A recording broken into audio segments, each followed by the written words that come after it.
security. My devices are protected for like 3 years. It's time to protect your life online with Aura's all-in-one digital security. Try for free today at Aura.com. What was that?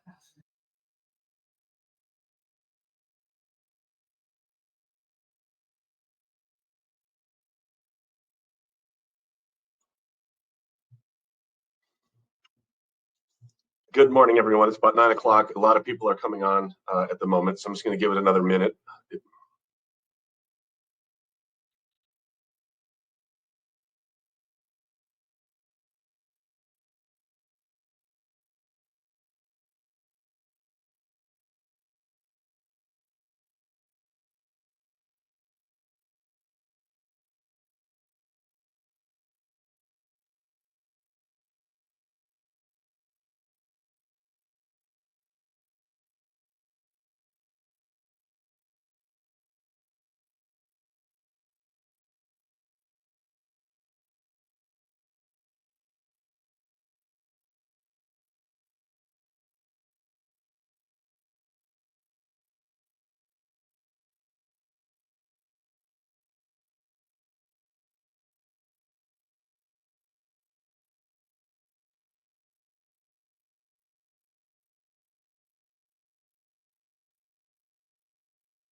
Well, good morning, everyone. It's a little bit after 9. I'm pleased to see a lot of people logging in here. We got over 60 participants, which is great to see. I appreciate everyone's time and everyone getting on here to hear our informational session. Before we get into too much here, I'm planning to do a little meeting overview in a minute here, but excuse me. I would like to first introduce our executive director, Merrick Burden. He came on at the tail end of last year, has been doing a great job getting up to speed and working us through a pretty tough start to 2022. We had an emergency council session in January, and obviously we're continuing to struggle with some pandemic issues and getting back to some sort of in-person council session. So it's been a quick start for Merrick. He's done a great job, but before we get into the details and the nitty-gritty of the meeting, I'd like to give him a chance to introduce himself and provide some opening remarks. So Merrick, if you're ready, go ahead. Yeah, thanks, Mike. Good morning, everybody. I think I know quite a few of you. A lot of you I have not met before, and I'm looking forward to meeting you at some point in the future. I'd like to say welcome, everyone, and I'd like to say thank you. And if you're new to this council's process, you'll quickly learn that the heart and soul of the council are its advisory bodies. There is a lot. Almost everything goes through our advisory body system. And so the work that you do is critically important to the overall mission of the council and its effective decision making. I realize that this is a big time commitment. So thank you for that. It's a very important thing for the work that we do, and your time does not go unnoticed. We are here to help you. We're here to do what it takes to help you be effective advisory body members and to do your work well. So if there's anything that I can do that Mike can do, that Chris can do, or anyone in our office can do to help you be more effective, don't hesitate to reach out. You are in very good hands with Mike and Chris for this meeting. So I will let them take it from here. But again, don't hesitate to reach out, and I look forward to working with you all. And thanks.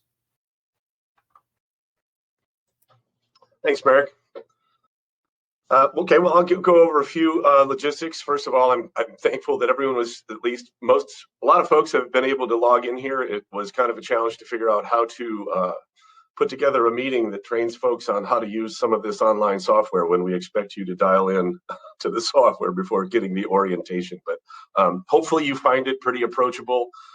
Chris has done a great job working with Ring Central to try to make it as smooth for folks and to meet our needs. So you'll hear more later during Chris's section of the agenda on that. But thank you for dialing in.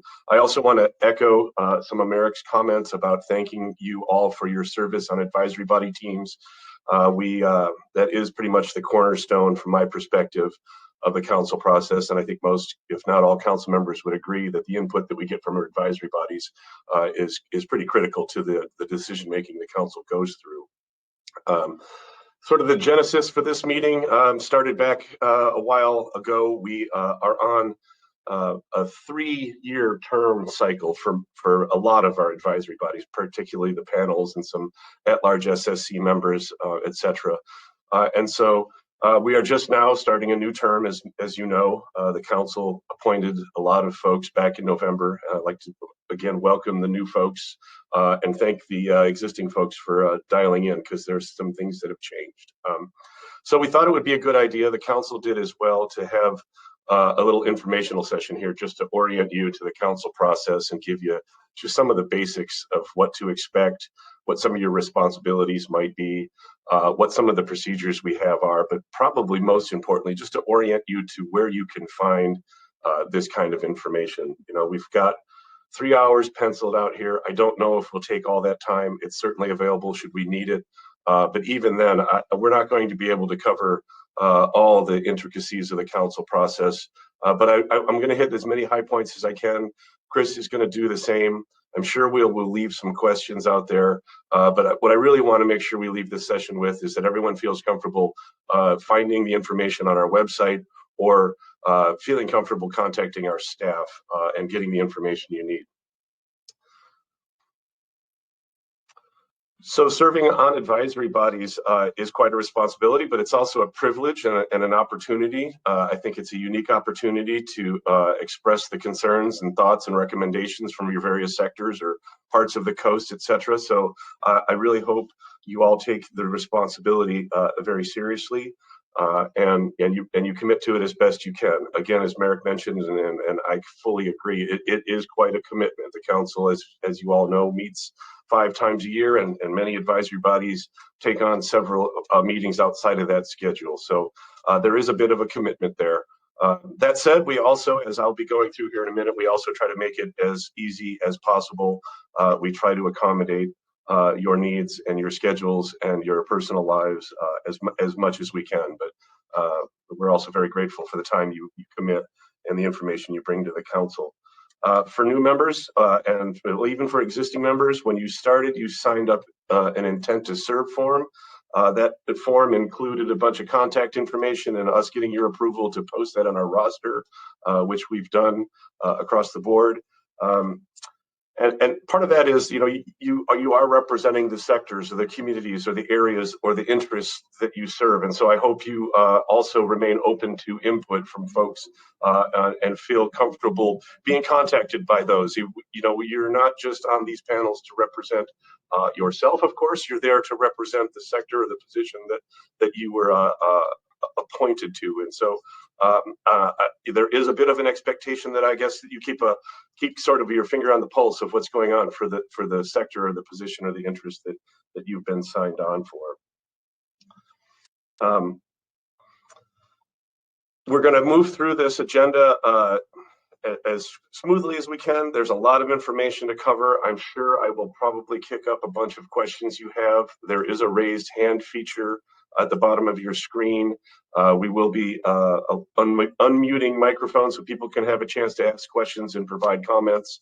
That said, though, please, if you have a comment, think about whether that question or question.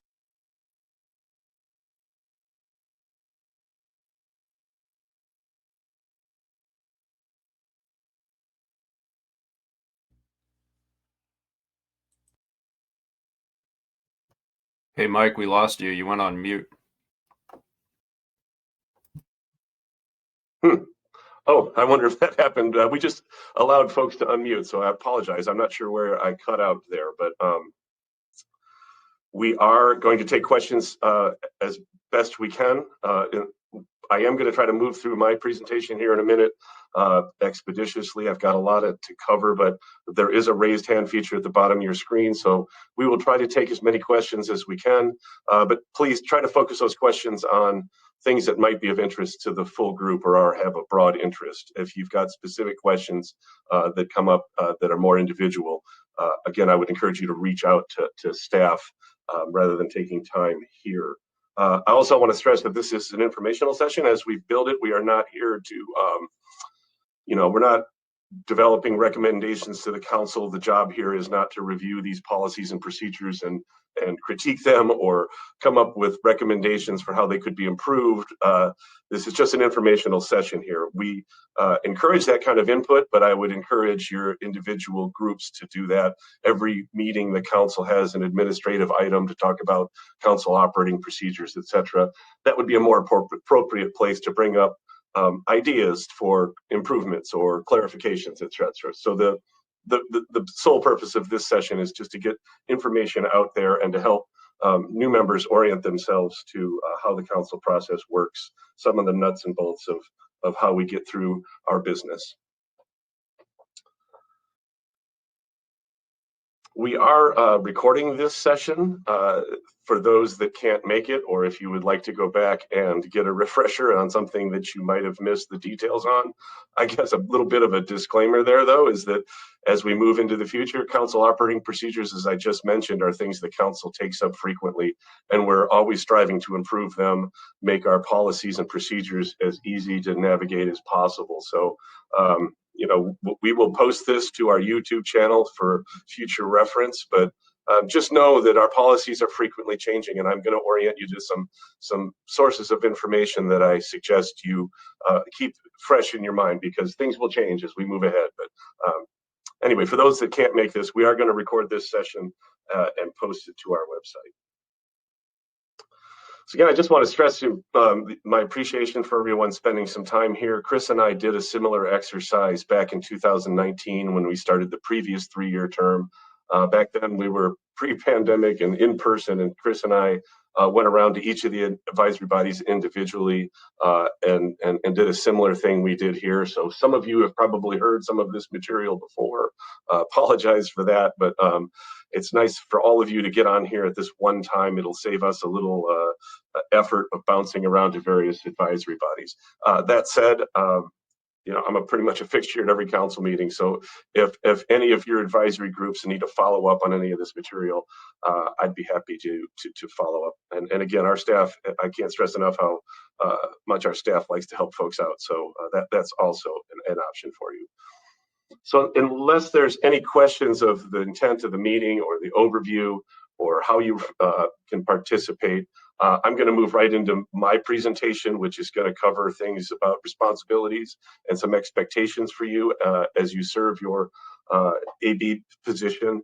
That's going to be followed with Chris Kleinschmidt. He's going to go through some nuts and bolts about where you can find information, some tricks and tips and best practices for using Ring Central for our online and hybrid sessions, and etc. So with that, I'm going to share my screen and get my presentation up and try to keep an eye out for some raised hands if anything pops up.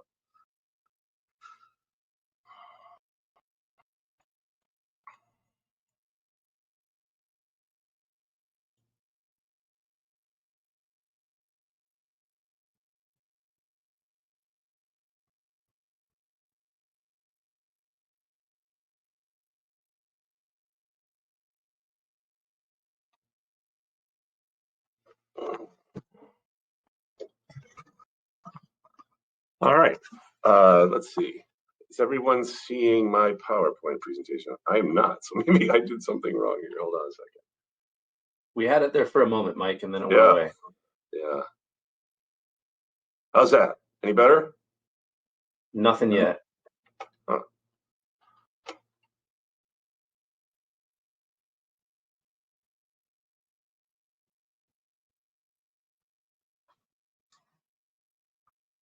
Now it's loading.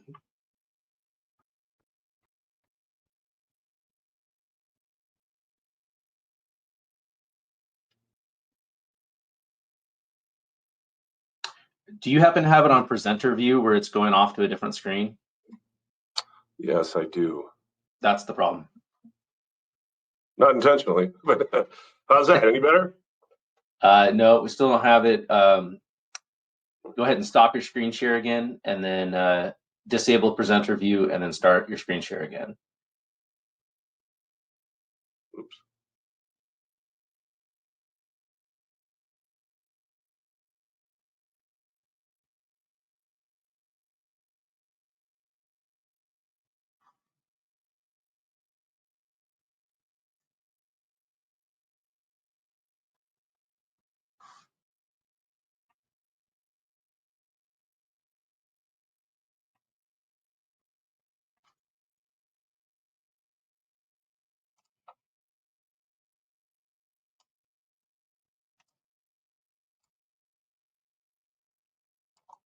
All right, we've got you live in it. All right, sorry about that. All right, let's get started. I'm going to start out with a brief discussion of our council operating procedures. I'm going to apologize in advance. Some of this stuff might be a little dull, but this is sort of the nuts and bolts and the procedures you need to be familiar with as you move through your advisory body service. So council operating procedures is where we try to document all of the expectations, all of the rules, all of the procedures that the council goes through. There are several of them. I would say in terms of council and advisory body operations, the first 8 are the ones where you're going to find most of the information about how your advisory body works, what's the expectations, what are the objectives and the duties you're supposed to be doing, what's the membership of your group, and sort of what are the rules for participating. They're on our website under Navigating the Council, Rules and Procedures. And there's, like I said, the first 8 or so are the ones that are focused on the council itself, and then the various advisory groups. A specific COP for advisory panels, management teams, the SSC, etc. So I'm going to cover some of the high points of these COPs, things that over the course of my career I've heard people have gotten hung up on, or I think often need some clarification. But if you ever have a question about how your particular group operates, what are the rules, how do we function, what's the council looking for from us, what are the expectations of me, please go to this website and check out the COP.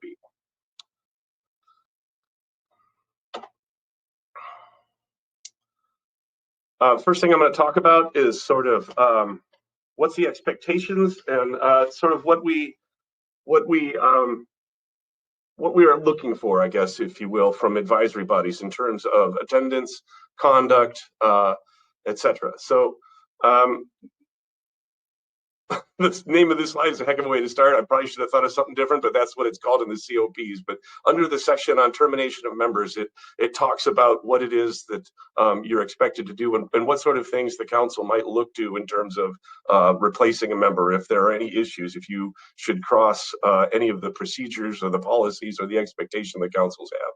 So some of the things that the council might look to terminate a member over are things like if the person transfers employment or moves to a different location, is no longer a representative of West Coast interests or sectors or fishing interests. That might be one thing. We also have some attendance requirements that I'll talk to a little bit more in detail later, but we ask that you attend as many meetings as possible. But as I mentioned before, we try to make the council process as flexible as we can, understanding you've all got businesses and lives to attend to as well. So we have what I consider to be a fairly forgiving allowance of 2 absences a year. A lot of our advisory groups don't meet much more than 4 or 5 times a year. So you're allowed 2 absences a year, which I think is pretty flexible. If for any reason a council member or the executive director feels someone's unable to fulfill their obligations or their expertise on a panel is no longer required, the seat might be terminated. But perhaps most importantly, and what I really want to dive into is sort of what is your expectations of meeting decorum and the way we function. So when you got your intent to serve form, there was some expectations, and in your new member materials, there was some rules and conducts of employees and advisors that's at a national level that kind of governs all of the RFMCs. We also have, as I'm going through now, council operating procedures that have some more specific things to our Pacific Council. But really the most important thing I want to touch on here in terms of what's expected out of you and how you might avoid trouble as you move through your tenure is a meeting decorum. What we really strive for in the council is a platform, a format, an opportunity for everybody to be heard. And as you've probably noticed, if you look across the membership of our advisory bodies, they're usually made up of quite a diverse range of interests. And so it's expected that there's going to be quite a range of opinions. And the expectation from the council staff and the council is that our advisory body meetings are a place where someone should feel safe expressing their interests, and it's a place where you should also be respectful of what people are saying, regardless of whether it matches what you're bringing to the table. So we have a very low tolerance for things like harassment or abusive treatment or disrespectful behavior in advisory bodies. There's a zero tolerance for things like sexual harassment, or should you have a felony conviction or you get convicted of a marine resource violation. Those are all going to be things that could be grounds for termination. There's a process in the COPs by which if somebody feels like there's been some mistreatment of members or some improper behavior within an advisory body, they can bring that forward to council leadership. And there's a process by which the executive director and the council chair goes through a review period and figures out what's going on and takes the appropriate steps to make sure that doesn't happen again. Thankfully, this is pretty rare that this comes up, but it does come up. This language that's on my screen now was developed by the council, I think, in 2018. And we have had issues where behavior wasn't great. I'll just cut to the chase. And again, I think that's partly understandable. There's often quite a bit at stake in some of the issues that the council and the advisory bodies discuss. And as I mentioned before, there's quite a range of opinions and perspectives on these advisory bodies. So please just be respectful and remember that this is a place where we want to hear from everyone. And I think the council process is best served if everyone has a voice. And so please be respectful for opinions that you may not agree with, but also please feel free and feel like you can express your thoughts and your feelings as a council and your advisory groups move through your deliberations and your recommendations.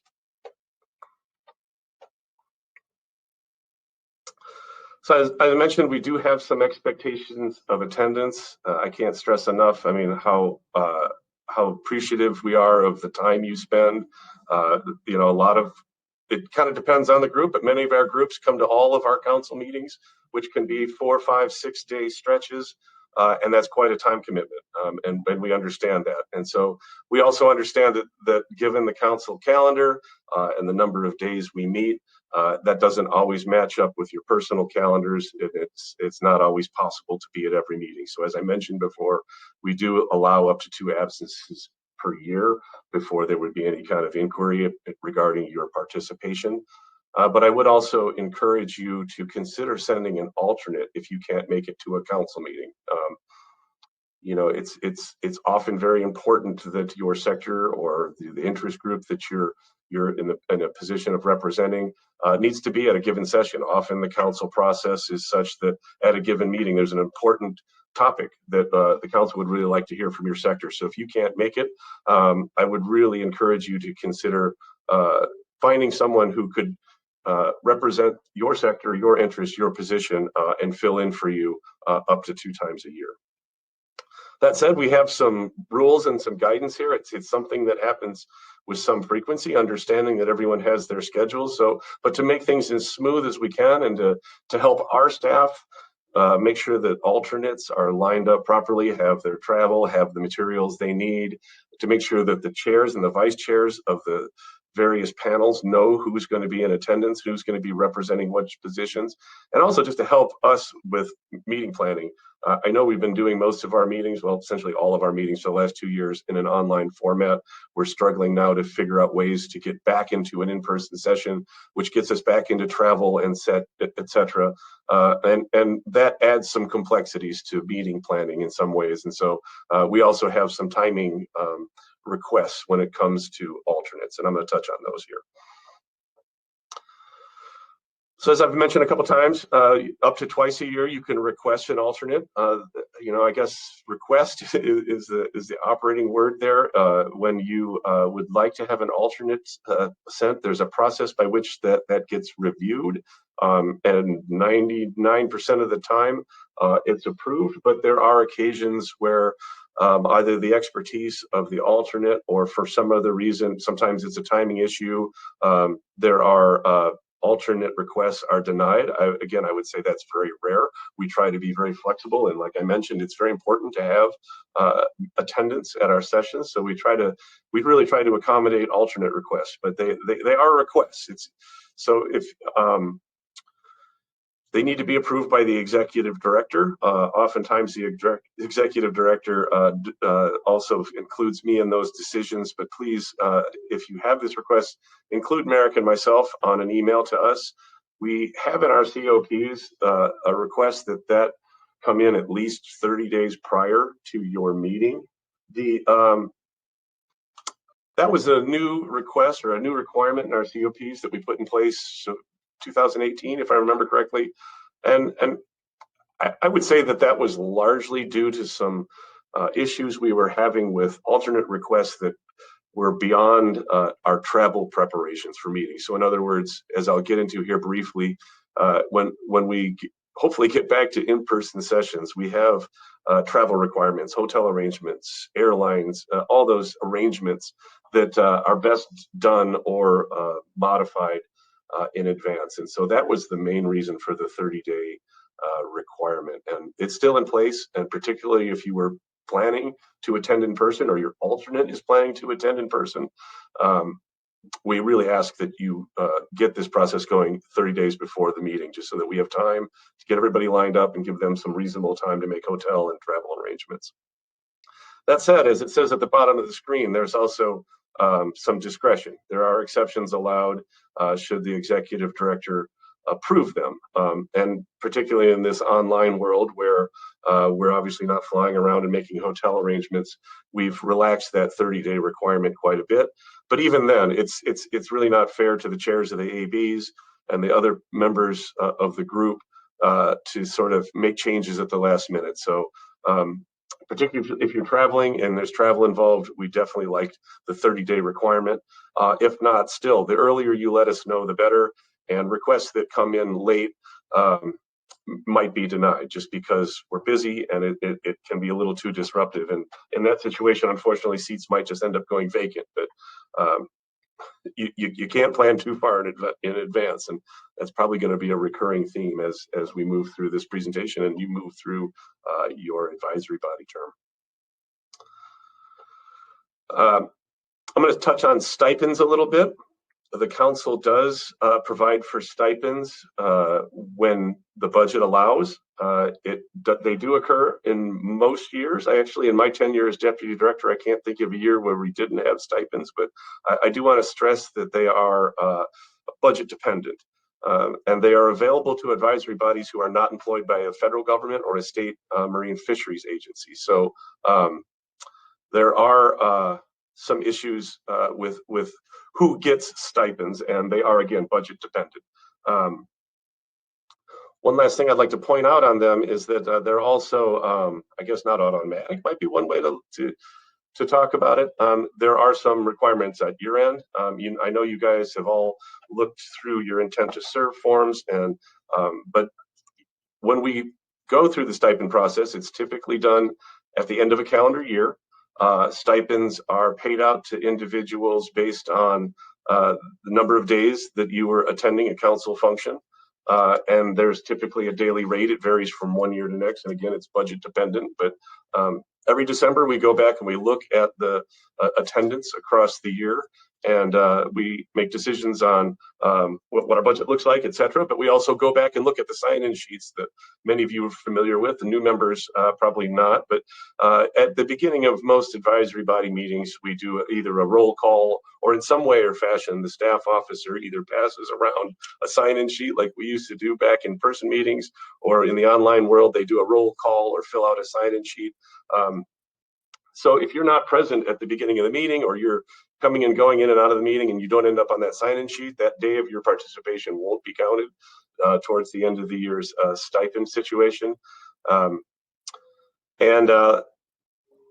it also requires a little bit of feedback and some paperwork from you. I mean, being a compensation, there are tax forms, et cetera, that our administrative staff needs to get. So typically towards the end of the year, you will probably get some correspondence from Patricia Krause or others on our staff regarding stipends. Sometimes it'll have forms you need to fill out, et cetera. If you don't respond to that, or we don't get those forms, we're also in a situation where we can't follow through with that stipend. It's also not something that you have to take. We do have advisory body members that opt out of taking a stipend. So that's another thing. We're often not just needing paperwork, but we also need a confirmation out of you regarding whether or not you're even planning to take the stipend.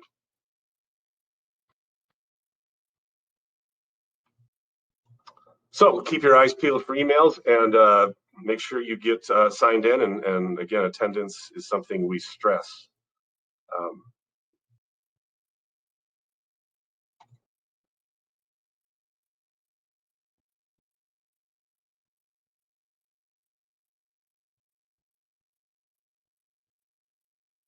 Hold on a second.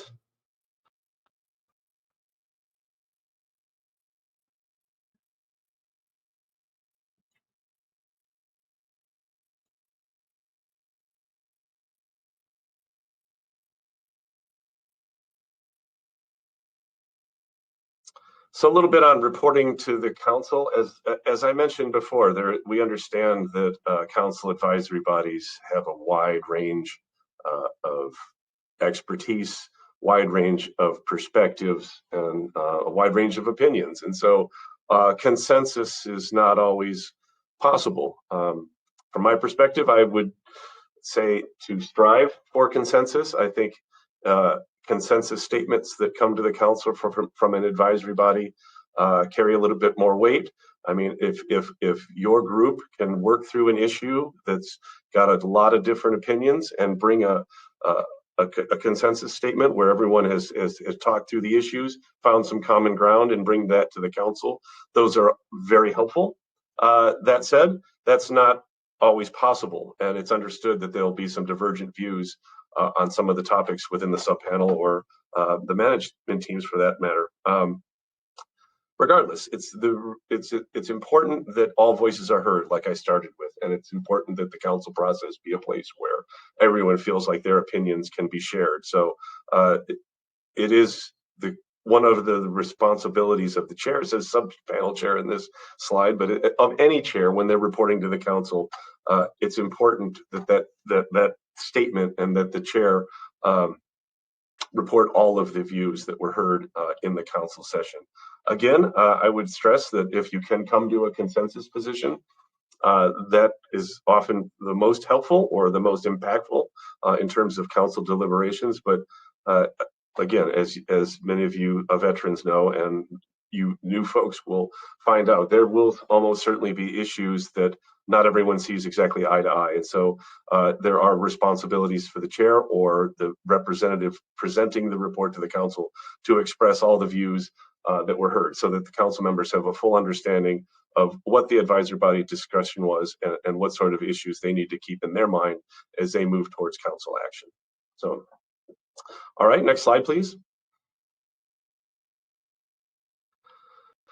So I'm going to get into travel here a little bit, understanding that we haven't traveled to meetings in a while, but I am excited about March. We are trying a hybrid situation for our March council meeting, whereby the council is invited to attend in person, as are our salmon advisory panels, understanding that March is one of the key of the 5 meetings for salmon management. It's the first step of the salmon preseason process. So we thought it might be a good baby step, if you will, back towards some sort of in-person setting for our council. A lot of folks in the council world, me included, think the process works best when people have a chance to see each other eye to eye across the table and have discussions and et cetera. And so we are trying to get back to some sort of in-person format.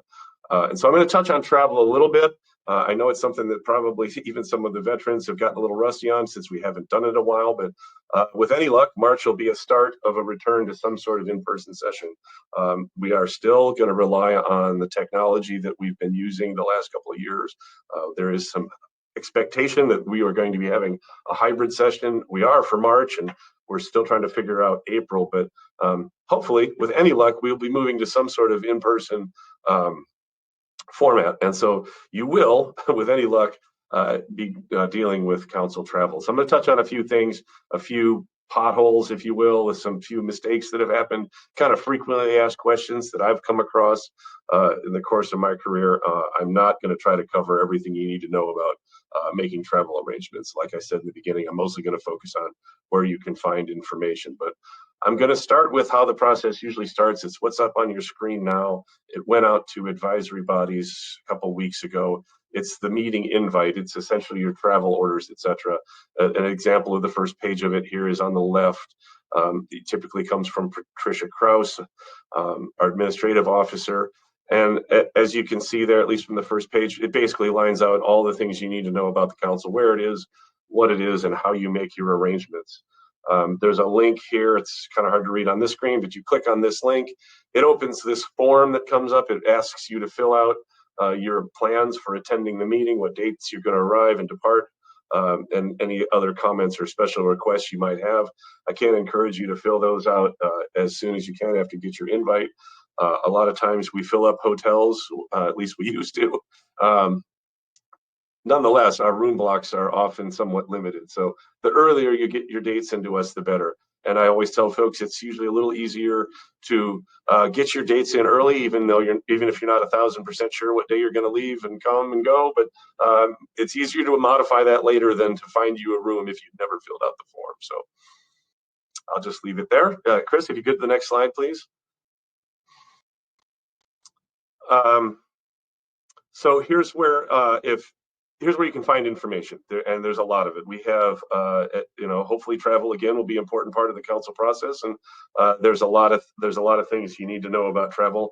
I'm not going to take the time to walk through all of them. I think Chris might touch on some of it, but still, we're as you all know, of course, we're taking baby steps to get back to it. So I don't think our time would be best spent getting into all the details. But as this screen shows on our website, under navigating the council, again, 9 times out of 10, if what you're looking for is going to be under navigating the process, we have a whole page here on travel and reimbursement. Chris has done a great job over the years of creating these recorded videos that walk you through procedures, and our Concur, which is our online reimbursement platform that I think most of you are at least familiar with or have been signed up for recently. So anyway, I would highly encourage you to go to this website if you ever have questions about travel arrangements. There's also links here to our travel rules, which is sort of analogous to our COPs in terms of how it is you travel, what it is you can and can't do. There's also a frequently asked questions page here that I put the first page up here. There's a link to it here on the travel page. And over the course of the years, we've just started jotting down things that we find people have difficulty with over the years. So I would say start with this page. There's a ton of information here between these documents and the website itself and Chris's videos. If you don't find what you need and you're still stuck, reach out to our staff. They're very helpful. Okay, next slide, please. A couple of pitfalls or things that people tend to get caught up with. I used to spend a fair amount of my time doing this back when we traveled, but I guess the short message here is that we do reimburse for your travel, of course. That said, there are some limits to that. We will pay, obviously for hotel rooms. We have a block of rooms that I covered before. I highly recommend you get into our block of rooms. That'll end up on a master bill that we will just cover ourselves, which just cuts a lot of the process out of it. But you're also, obviously, a lot of times, if we get back to in-person and you travel, there's going to be airline reservations, etc. And so we will reimburse you, but only up to like a reasonable amount. I guess what I mean by that is if you should decide to drive to a meeting instead of flying, for example, but you live far enough away from the meeting that the mileage compensation that would be accrued would be more expensive to the council than if we had purchased an airline ticket for you. We will only reimburse up to what's the cheaper of the two, if that makes sense. So this is something that, some people just prefer to drive, me included sometimes, but just know that if you drive enough miles or you incur parking fees, etc., if the cumulative cost of you driving to the meeting ends up more than what a typical plane ticket would have cost, we might be getting back to you and reimbursing you up to just whatever would have been the least expensive way for us to get you there. The additional costs will be on you. Much is the same for another frequent thing we used to run into is, things are uncertain in the council world. Sometimes the council meeting goes longer. Sometimes it goes a little shorter. Sometimes you just need to get home earlier than you expected. For whatever reason, we find most meetings that people travel to, there comes up situations where they need to change their airline tickets. And we try to be as flexible as possible. We tailor the policy to what's going on and the reason for the change. But if your change to your plane ticket and your return home that's different from the dates and you originally specified, we will take a look first at the reason for you going home. And if it's just to ease, we might look at the difference. And I guess the short of what I'm getting there is we might some of those costs. If it's just being done out of convenience to you, some of those costs and expenses might not be reimbursed. And I just bring that up because it's something that frequently people run into. The last thing I can't stress enough is get on the room block. That's something we also seem to have trouble with. People, the invite comes, other things in life catch you up, and if you fail to get your hotel dates in when the invite comes out and our room blocks close, it can become difficult to find a room at that same rate. And if you're in that situation, you might, again, situation dependent, you might end up in a place where you're covering some of your hotel costs if they're higher than what we could have accommodated in our room block. So anyway, I don't want to dwell on this too much. We're just now starting to delve back into travel, but some of us are heading to San Jose here, and hopefully as we move into the year, more of you will be traveling to our council sessions, because I think that's how the council process works the best myself. So anyway, okay, next slide, Chris. So that was kind of a whirlwind, and then I hit the wrong button somehow, so that kind of broke up my presentation a little. So, but these are the high points I wanted to touch on. These are the things that I really wanted to make sure you knew about in terms of what your expectations and responsibilities are. Again, that wasn't intended to be comprehensive. There's going to be a lot of things that you encounter over the course of your term that I probably didn't touch on, but I wanted to close with this slide because I can't stress enough how helpful our staff is. We really are very committed to making council meetings as smooth as possible. And we go out of our way, frankly, to try to help you navigate the council world. So we have, again, under navigating the council, we have a contact us button here. It not only has our phone numbers and the list of folks, but it's also by expertise. So if you click on this, you can scroll down this list and find who it is on our staff that covers the topic that you need help with, and please reach out. I guess one other thing I would stress is that if there's anything, when in doubt, contact us, I guess, is my other recommendation. There are a lot of rules, and for good reason. I mean, there's just a lot of moving parts when it comes to hosting council sessions, and so I guess never make assumptions. If you're ever in doubt, or if there's something about your travel or your participation, or you have any concerns,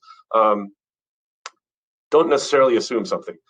Pick up the phone, shoot us an email. We're always very helpful and very willing to discuss things. And oftentimes we prefer that because it's it's better to know about concerns or issues or questions in advance. It gives us the best opportunity to address them and find a solution that works for everybody. So with that, I think that's my last slide, and I'll stop yakking at you. I don't know if there's any questions. I'd be happy to take any if there are. And again, if you feel more comfortable following up with me or someone else on our staff one-on-one, I would encourage that as well. I would much rather hear from you folks and address your concerns in advance than have to deal with issues after they arise. So thanks for your time.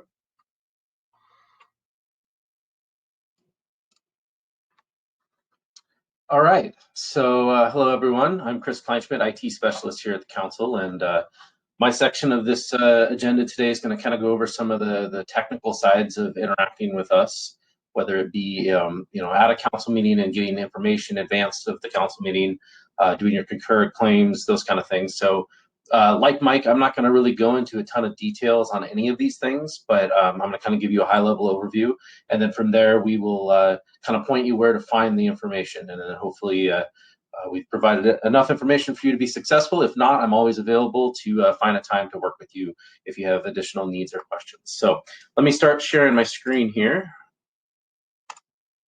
I'd like to just convey to everybody that when in doubt, there we go. When in doubt, go to our website because we do our best to make sure that our website has all the pertinent information you could possibly need.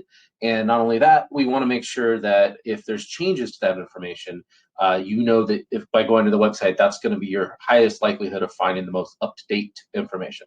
Specifically, when we're talking about hybrid meetings, right? Sometimes we run into technology woes, and sometimes we have to create new meetings on the fly, which changes the meeting ID number, for example. It's rare, and we try to avoid that at all costs. But referencing our website is always the best place to look for the latest information. So by going to pcouncil.org, you'll see our landing page here. And currently we have this black ribbon at the top of the screen. And I'm going to jump into the Ring Central side of things here in a second. But Ring Central is the virtual meeting platform that we've been utilizing for the last 2 years. When COVID hit and we had to pivot to virtual, that was the platform that was integrated with our phone system. So we used that for our council meetings, and it's worked well overall. Originally, the Ring Central platform was, Ring Central is a phone company, and they were licensing a Zoom product to integrate into their virtual meeting platform.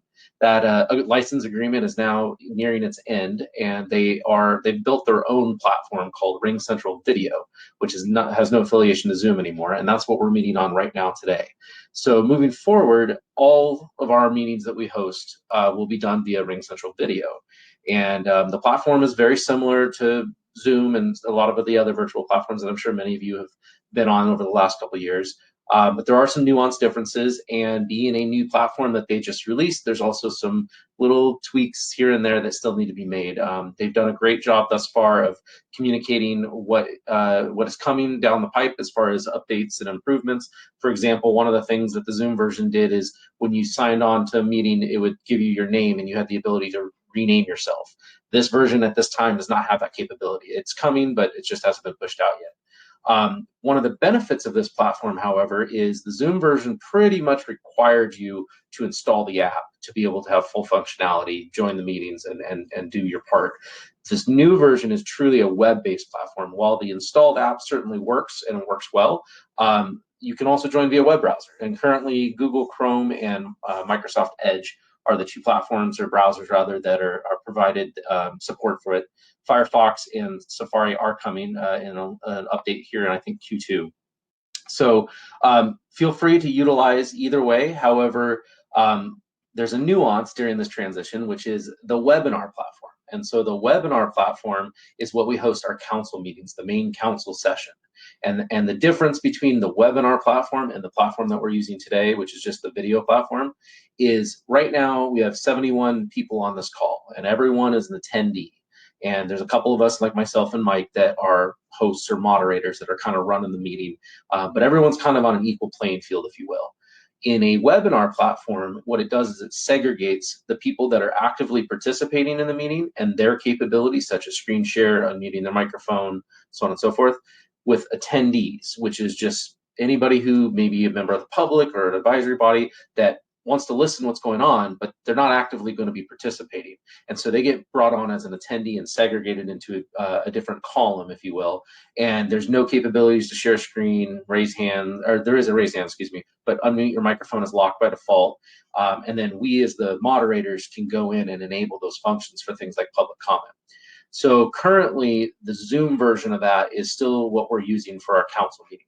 And to actively participate, so being able to actually talk or give a presentation, maybe read your statement into the record, you do have to run the RingCentral app. You cannot do it via a web browser. The new version of the RingCentral video webinar, which is coming later this year, that we will ultimately transition to, my rep is telling me that it's going to be a full-fledged browser-capable application. So I realize that all these naming conventions and whatever is probably not as clear as mud as it could be, but we will work with everybody to convey the different steps and things that you need to be aware of. But what I want to point out here is at the top of the screen here is this link to how to join our meetings. And what is most important is last year and the year before, we were using this Ring app. We were having you guys use this installed app. That app is the Zoom version, and it does not work with our new platform. So you need to uninstall that app if you have it installed on any of your devices, mobile, laptop, desktop, computer, and download this app that has the big R. This is the newest version. And there's a hyperlink right here, which if you click on it, will take you to the downloads page for if you're on a Mac or a PC. And that's the key, is being on that app so that you can seamlessly get into your advisory body meetings or on the council floor session, okay? Like I said, there's a way to join via the Chrome or Edge browsers. But that's only applicable to, well, it's applicable to every other meeting that we host, whether it's an advisory body or a day-to-day meeting that we're hosting, just not council meetings. And that's just, it's a nuance during this transition that we want to make sure you are all very clear about. And I urge you to please test, download the app and test it out before we start our council meeting in a week, because once that gets underway, it's my ability to help everybody remotely is going to be very limited with running the floor session in California plus the hybrid session, and then trying to offer support as well. So anything that we can do in advance of the meeting is highly recommended. There's some additional information down here, some videos that I've put together that kind of demonstrate this. So we're in the meeting platform right now. You can see along the bottom is where your controls are. These videos will kind of showcase a little more detail on how to interact with the controls, where buttons are located. And so I would urge you to go check those videos out. They're not very long. This one covers the web version. This covers the installed app. They're nearly identical in their capabilities. And then below here is if you're in a situation where perhaps you cannot install the app on your work device because your IT won't allow it, and you've reached out to verify that they won't make an exception, we can create a panelist invite, which basically is kind of a workaround where you'll join as an attendee so you can see the screen, and you'll use that as your visual aid. And then I will create a customized invite for you, which will allow you to connect on the panelist side for a council session on telephone, and that'll be your audio side. It's a workaround. It's not the most ideal solution, but it is one that has worked. And we've gotten to a point now that people have, either used a personal device or whatever works for them, so that we've only got like 2 or 3 people that even have to use that workaround. But just know that we're here to make as many concessions as we can to try to make sure that you can connect and be successful in doing your part.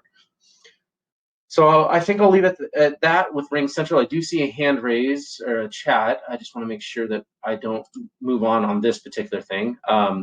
So Stephen Stowe's asked if we could join the old RingCentral platform in the web version. So he's not clear what changed. So I just want to make sure that this is very clear.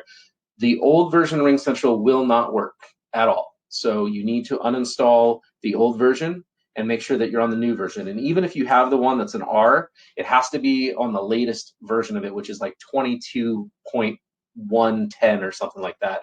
So when in doubt, just uninstall everything and then use the link that we've provided to download the latest version. It's part of this transition as they move away from their Zoom affiliation to their new platform. The old platforms won't talk to each other.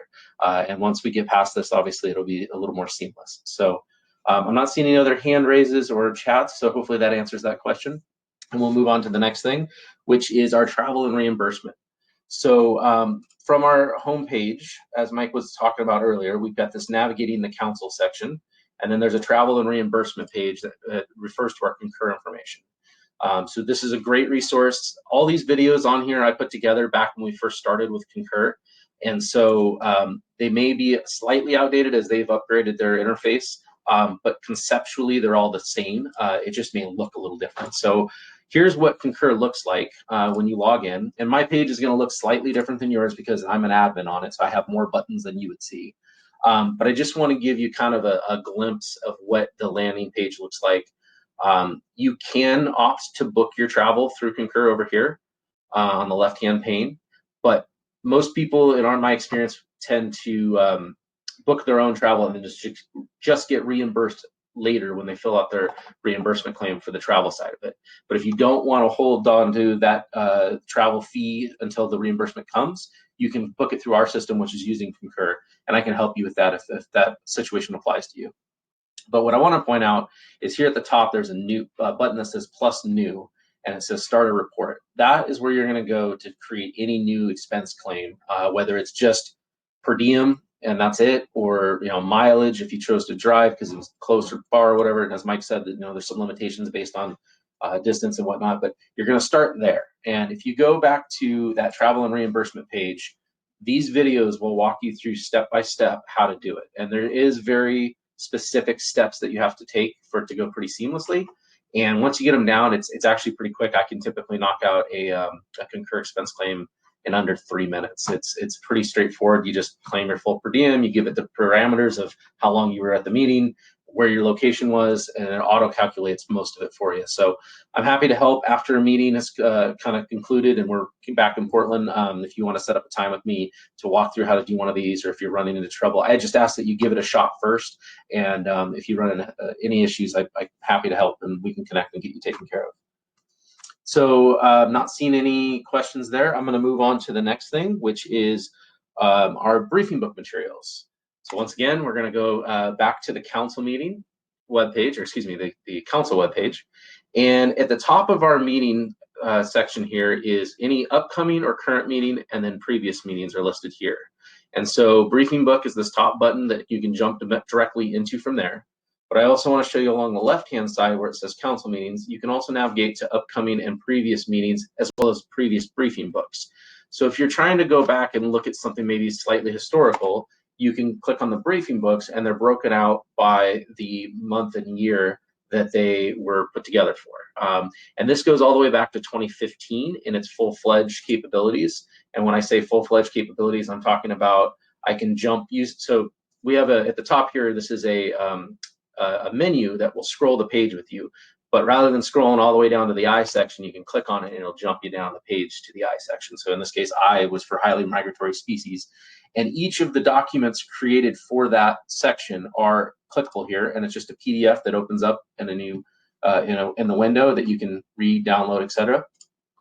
Anything prior to 2015, however, is not individually uploaded. Instead, you would click on the header up here and it bundles all of I together. And that's for our older materials for anything 2015 or older. So I just want to kind of point out, nuance out. It's a little different. But the key here is from our current meeting page, you can click on briefing book. And this is all the meeting materials for this upcoming meeting. On the right-hand side where it says recent reports, anytime that we upload something that just came in, it will show up at the top of this list and then slowly move down the list as more things are added. And so if you know, for example, that, let's say you're on the salmon technical team and, they're putting out constant reports at this upcoming meeting, and that report should be online at any time. Rather than scrolling down to the salmon section or clicking on salmon in this menu, you can just look at the recent reports, and more than likely, if it's just released, it'll be at the top of that list. It's just a quicker way to access things that are the newest, latest, greatest. Of course, it will be listed down here below in its appropriate area. But that kind of covers where you're going to find the meeting materials. This page is constantly updated. We try to keep it as quickly up to date as possible, especially as we meet virtually. So this is your best place for any materials that either your group has created and you're looking for the final version of, or if you need to reference anybody else's materials. It looks like Kit's adding a couple things in the chat, so please take a look at those. But I'm not seeing any other questions or hand raises. So we'll move on to the next thing, which is our resources and archive section. So down here, last on our menu on the home or on the main page here, is a resources and archives section. And this is where you can go to those briefing book archives that I just talked about, which refers to anything older than 2015. So we've broken this out by year. So let's choose 2006. And then at the top here, you can jump between all those years still. But now in 2006, we can jump between the various meetings that we have. So if I wanted to see September of 2006, it'll bring me right there. And like I was saying earlier, on our 2015 and newer briefing book pages, you can individually open each one of these bulleted documents. But on the older stuff, you would just click on this header, and it's going to open up a PDF that has all of B is one file.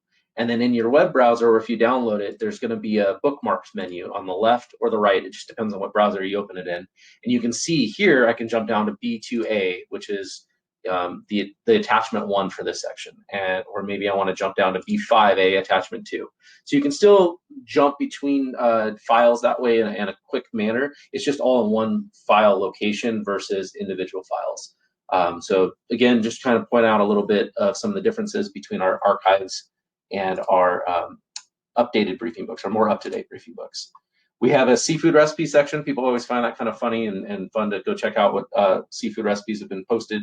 And then the About the Site section includes a document request form. So let's say you've searched the site and you're just struggling to find a specific document and you need it for referencing a report or whatever. You can fill out that document request form and emails the entire website committee, which is 5 different people, and we will do our best to try to either find it on the site and send you the hyperlink to where it's located, or identify maybe it's not on the site, and if it's a document that should be, we can get that updated and put up there and send you the link, or at bare minimum, we can email you a copy of it. So that form is super helpful for that, and we hope that people will take the time to fill that out, because again, it'll make sure that we can serve you as best as possible when you're looking for something. And then the About the Site section has some videos on what our website looks like. It's at this point slightly outdated because it's been more than a year, but it'll give you kind of a layout of how to navigate the site, where things are laid out and why, where you can find some other resources. And there are a series of videos that we put out when we launched this brand new website a couple of years ago to just kind of help people get ready to navigate it. Most everything's along the left here. Your fishery management plans can be expanded. You can get all the way down to like the document libraries and annual management for salmon, and all the other FMPs are similar. And then under the navigating the council section, you'll see the membership groups and staff. That's where you can drill down to your advisory bodies individually, and each advisory body has its own page. So like CPS and AS, for example, has a page that'll have who the chair and vice chair is. You can look at the roster, and just like on the briefing book page, we have a recent reports section on the right. So during a council meeting, the briefing book page will show a running list of every new document that's been uploaded, regardless of who it comes from. If you are really keeping an eye on your specific group, you can load this page and it'll do the same thing, but it'll filter out everybody else's, and only on this page shows CPSAS, for example. And so again, it's another resource that we try to make it really easy for you to find your materials that you're pumping out from your advisory bodies. And hopefully you can utilize that. And you can see it goes back. This was from the June, was when this one was uploaded.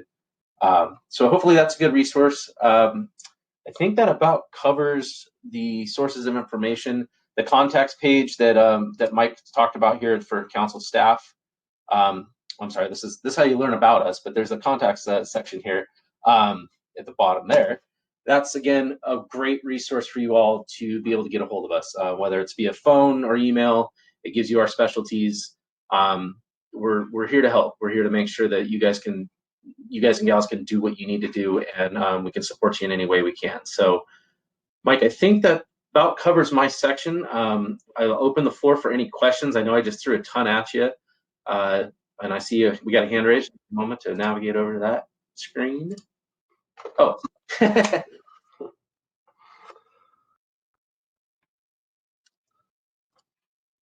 So go ahead, Mike. Thank you, Chris. I guess one thing I was going to point out on the website is the search function too, the little magnifying glass in the upper corner. That I find that helpful too. If you're looking through some of our menus and you're just not finding what you want, I find that to be pretty useful. Where you click on that, you type in a few keywords. Yep. I have found that to be really super helpful. So yeah, it's a Great point, Mike. Yeah, so upper right-hand corner on every single page of the website is this search icon. You click there, start typing in some keywords. And so I said joining, for example, and that joining a meeting hosted by the council page that I showed you shows up right there. If it's salmon or groundfish, and then some other keywords in there to help narrow down your search. It'll search documents, posts, and pages. It's probably not as good as Google, but it's pretty good, and it's helpful to at least filter things down. Thanks, Chris. I really appreciate that. And that was a ton of information between the two of us. And so please look on our website for additional details and feel free to reach out to us. While Chris was going through his presentation, I had a chance to catch up with some of the chats that came through while I was presenting. I just want to touch on a few of those that I don't think were answered. There were some questions about whether our harassment and abusive treatment policy and our zero tolerance for that applies to all advisory body meetings. The answer is, of course, yes, it does. When we revised that policy several years ago, at least our intent was to put that language in all of the COPs that govern the various groups we have.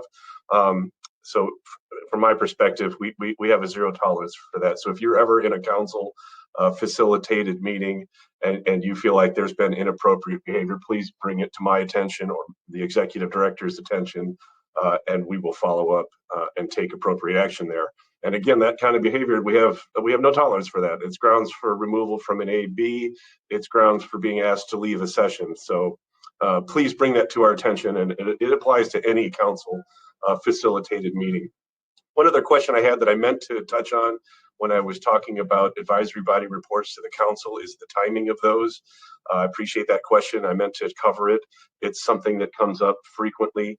And I guess I don't have a hard and fast answer. I mean, the rule of thumb that I have used in the past is try to get it in by close of business the day before the council takes up the item on the council floor. That understanding, though, that council meetings are quite rigorous, and for a lot of advisory groups, there's a lot of moving parts and a lot of things to cover, and getting your advisory body report into our staff for processing and posting to the website the day before it hits the council floor is not always possible. And we will do our best. We have literally gotten reports handed to us as the council's banging the gavel and starting an agenda topic, and we will do our best. But understand that there's some proofing and editing and some proper labeling, and we need to get that posted to the website. And so there's just some processes that our council staff needs to go through, and giving us a little time is helpful. Perhaps more importantly, though, I always often say, put yourself in the shoes of a council member. And I always feel that advisory body reports are the most impactful or the most helpful if council members and the members of the public, other members of other advisory groups have had a chance the night before or that morning or before it hits the council floor to read through your statement. I just think that makes for a smoother council process. So the rule of thumb we use is try to get it in before the day before. And, I use 5 o'clock. That said, we try to button up our secretariat and give them a chance to decompress in the evening. That's not to say our staff hasn't been known to work darn near 24/7, but that shouldn't be the expectation. So, if you can, if your advisory group has gotten through your recommendations and you've all agreed on something and you've got a report, I highly encourage you to try to get that into our secretariat or into our staff's hands, at least late in the afternoon before it hits the council floor, so that we have a chance to process it and get it up on our website. But again, the importance of your input outweighs the timing of it, I guess is one way to put it. So I'm not aware of any situation, unless the council has already addressed something. We're not going to go and put a report into the record after the council's done with an agenda item, but we will almost always get a report in front of the council as quickly as we can.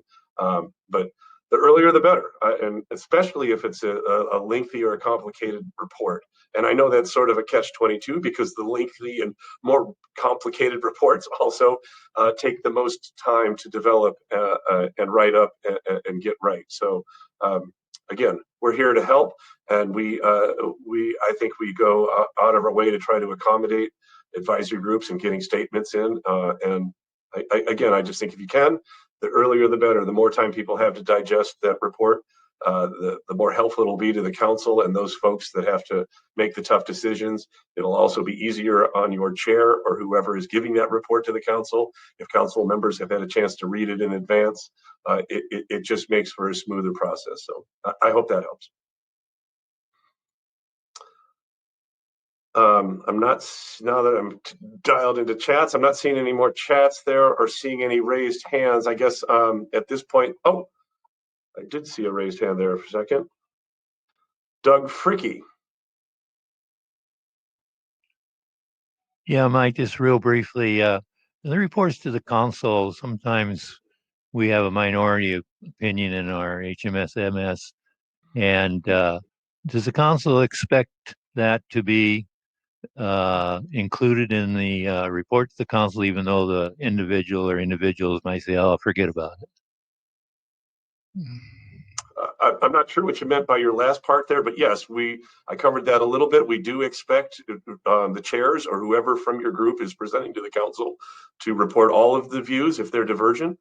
Again, I think consensus statements work best on the council floor, but that's not always possible. So it is the responsibility of the chair to report all of the views that were expressed in the meeting, but to a point. I mean, I would also mention that there is public comment. So you know, it's intended, like it's intended, and from my perspective, to be more that if there's a discussion on a particular topic and there's a couple of different viewpoints, it is the chair's responsibility to do so. But I would also to express those to the council, I should say, but I would also point out that there's also a public comment available to every agenda item. And so people also are able to sign up and present their own views. And so I guess what I'm saying is a council advisory body statement shouldn't also then at the end of it, so to speak, just lay out all the public comments or individual opinions that might have come up through the day. But if the group did get stuck on a particular point and couldn't reach consensus, it is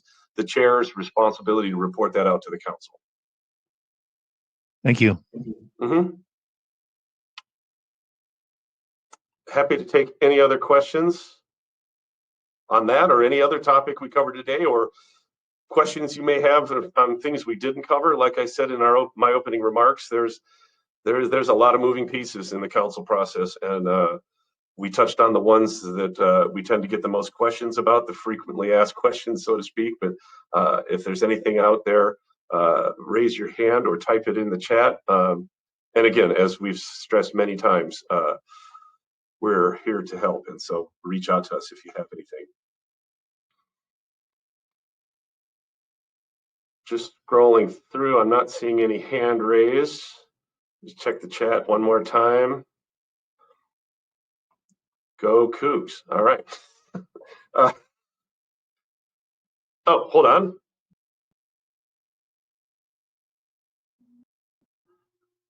The question is again on divergent opinions. The council, the last time the council looked through COPs to go through this 3-year term, we're moving away from the term minority reports. So the question here is, the AB statements used to include minority reports. We're moving away from that terminology, but as the COP is explained, and as the text I put up on the screen, it is the expectation that all of the views that were expressed get presented to the council. Now, when I say that, I don't mean like every little comment that was presented needs to be captured. It's mostly if there's a divergence of opinion on a central issue to a topic that the council would need to know about. In other words, don't present a finding from an advisory body as consensus if there were members of the group that disagreed. But again, it's not the intent here is not to provide another sort of public comment opportunity. So it's kind of a gray zone. It's difficult to nail down, but if a group couldn't come to consensus, it is the responsibility of the chair to express all the divergent views that were there, so that the council has a feel for, what was the disagreement and to what degree was there a disagreement. But the council chair's responsibility is not to report everything that was said in the advisory body group. So we don't have minority reports in the sense that they're not called that any longer. We've removed that terminology from the COPs, but again, it is important that the council, the chair of the advisory group, whoever is reporting to the council, accurately describe to the council what the discussion was, and if consensus wasn't arrived, sort of why and what were some of the other thoughts there. So I hope that helps. All right, one last look for raised hands, and I'm not seeing any. So with that, I think we're about ready to wrap up. We'll give you some of your morning back. And again, this is not the end, so to speak. I'm sure there'll be questions as we move through the course of this year and the next 2 years of the 3-year term for those of you that are term limited. But my main message here is that there are a lot of resources on our webpage. Chris and the rest of our staff go put a lot of effort into keeping that website up to date. Chris has made, I've lost track of how many instructional videos he's posted. Those are very helpful. So as Chris had mentioned, please start there. If you don't find what you need or you still have questions, do not hesitate to reach out to us. We would rather hear from you and help you get things resolved early and make sure you feel like you're comfortable and fully understanding what's going on rather than wait until there's an issue. So do not hesitate to reach out. But with that, Chris, unless you have something else you'd like to add, I think we're about done here today. Yeah, I just wanted to thank everyone for your time and attention. As we've said a couple times, there's a lot of information to absorb. So please don't hesitate to reach out, and please try to test out your Ring Central video platform in advance of the meeting next week. We want it to go as smoothly as possible for you. So if you want to reach out to me and schedule a one-on-one quick test, I'm happy to throw together a quick meeting, send you an ID, and just make sure you have a good feel for how it works in advance of this meeting. So you just shoot me an email. All right. Thanks, everyone. And see you soon.